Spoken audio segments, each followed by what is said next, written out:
Nameless Entertainment here. Ryan. You know this man over here, known as Overtime. Back in Auburn for a show tonight. If you're not here, get here now. He put on one hell of a show last time. He's going to do the same this time, right? Absolutely. Absolutely, every time. So we got a few questions here for the man. Hopefully you guys find this interesting. Drop a like. Whatever you want to do to help let us know that you saw this. Share it. Make sure you share it 4 times. 17 times. 17. 17 times. He's right.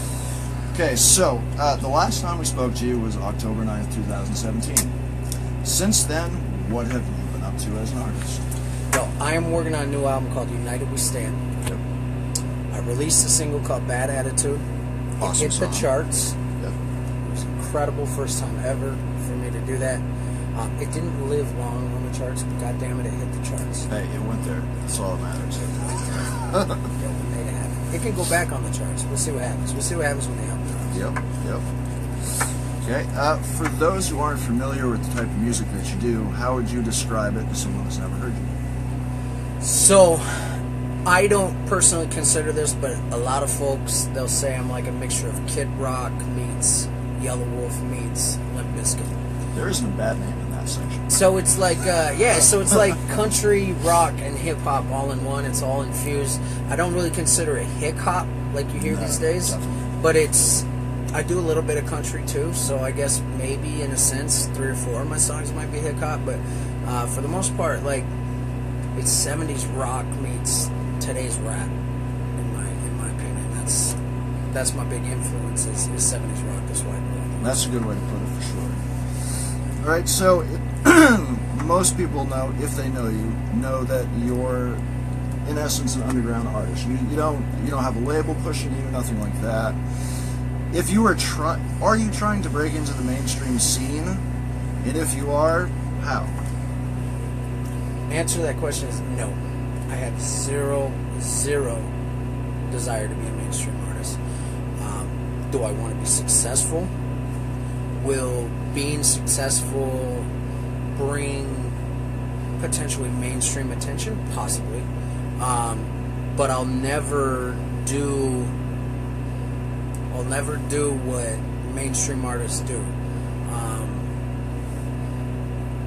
I have no interest in radio. I have no interest in magazines and stuff like that. If you're independent and underground and you run like these guys, Nameless, I'll do interviews like that till I retire. But no, I don't care about XXL magazine. I don't care about Rolling Stone. I didn't do this for fame. I did this to support my family, and because I'm not really good at anything but this and construction sucks. So, do I want the accolades and the income? I'd be lying if I didn't. Like, Absolutely. Unfortunately, like, I don't care about money, but at the same time, like, we need it. It's a necessary evil, and nobody can deny that. So, but I won't sell my soul to get it. I won't listen to a label that tells me I got to make certain types of songs. I want to remain true to me, if that makes sense. Yep, I want to do music that when I'm in the lab and I find a beat, I want to write a song that comes to me, not that some dude in a suit and tie comes and says, okay, we need more songs like this because this is what's selling. I give a fuck what's selling. I want to put out what is inside of me because that's how people are relating to me right now. So. That kind of leads into our next question. So if an investor, an outside investor, approached you and wanted to help fund you as Overtime, would that be something you consider, or would you prefer to continue doing it independent grind as you have? Keep in mind that this doesn't mean that person's telling you what to do as an artist, Right. just that they believe in you as a product. Honestly, and I hate talking like this, but that ship sailed a long time ago.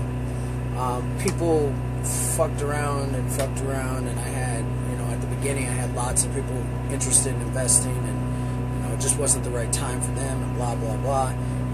But in the process, in the meantime, I got to the point where, I have my own capital now. So it's like, I don't need it. Because I don't know, man. I don't need a mansion. My house is a 3-bedroom house. That's it. I'm good with that. So for those that haven't seen or haven't watched the last interview we did with him, I believe you said that you started up with a Capital One credit card. Is how you funded yourself originally. yep, Capital One credit card, paid that off. I still use it, but in a business sense to build credit. So all my advertising goes on the card, but at the end of the month I pay it off. But anyways, you'll have to watch the other interview to hear how I explain how I used it. But yeah, nobody wanted to invest in me, so I got a credit card and I maxed it out, and it worked. And now we're good. So yeah, I mean, here's the thing, man. Like, I don't want investors because that's too many people to answer to, even if they're not telling you the kind of music. Like, at the end of the month, like, if you don't have their money, like, yo, that's somebody breathing down your neck. That's an added stress. That's like, you know, and if somebody invests, you know, say $100,000, they're not doing it to make $110,000 back. Right. They're doing it because they want $1 million. So in order to get that $1 million, you're having to do some crazy shit that you don't want to do, like selling out, doing songs that you don't want to do, or whatever the case may be. And you know, as innocent as it seems when an investor's like, no, I'm not going to tell you what to do, I just believe in you. Yeah, it's all fine and well at the beginning.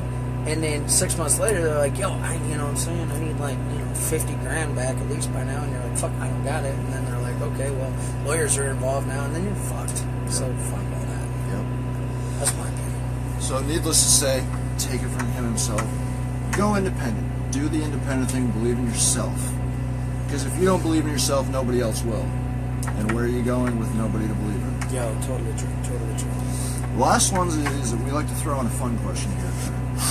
So, what's your favorite conspiracy theory? Everybody has one. You're absolutely right. I have a lot of conspiracy theories that I'm a fan of. I'm not necessarily a fan of this particular one because it's fucked up. But when you said that, this immediately popped in my head, that the government was behind 9/11. It's a very good question. That's my shit, man. It's Careful like, how much you say that, though. They could be watching. I hope they are. They definitely are. Come see me, White House. Like, it's all good. CIA, whatever the fuck. No, I think the government... I don't necessarily think... I'm like 60% thinking that they were behind it, 40% thinking they weren't. So, I'm going to have to see some shit. The other one is the Vegas shooting. Yep. Yo, too many guns in a room. Too many fucking questions unanswered for me to really believe what's on the news, man. Yep. So something else was going on there. Whatever it is, I don't know. And I try not to think about it because that shit hits home.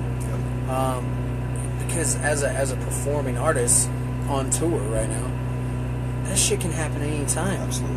Be on stage. What if somebody starts shooting up the club? Yep. And listen, let me tell you something that nobody talks about.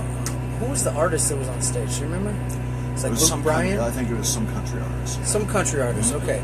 Let me explain something. Concerts that size, right? The artist that's on stage, they can't hear anything, okay? They have what are called in-ear monitors in their ears. I use them myself. And once those things are in, they're essentially earplugs.